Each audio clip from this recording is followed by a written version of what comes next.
Well, we were working on a new salad dressing the other day. I was sitting there, um, I would you start with your base for a vinaigrette. The vinaigrette's oil and vinegar. So you start off with your base.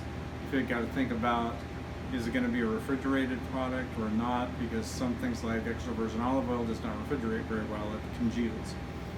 So you got to cut it with other oils to get it to not do that.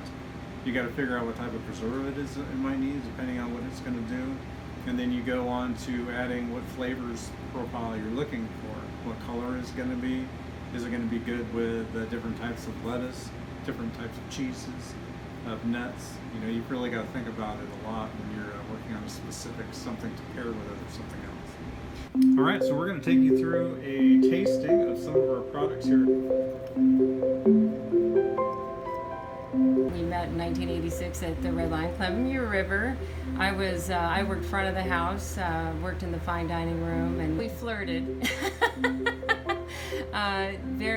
He was very professional. I think besides just being very handsome, and he was very professional, very focused, took what he did very serious. When we moved to Marianna, and we bought the Grove, it inspired us, and that is when we started with one thing, and it has evolved and exploded. I try to combine local products.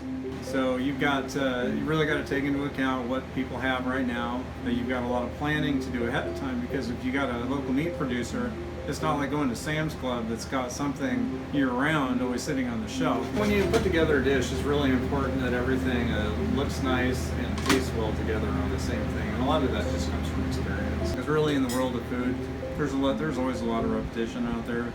And you try to find something that's a little bit different and that's not, saturated in an area. We went out and tried to find some things that other people weren't doing, like the Owens Port, blueberry wine, this bourbon, and try to pull in a lot of local people from around this area. Really nice smoky flavor to everything. I guess the joke is that he never took me to the Olive Grove when I wanted to. And then when we moved up here, I said, "Hey, it's for sale."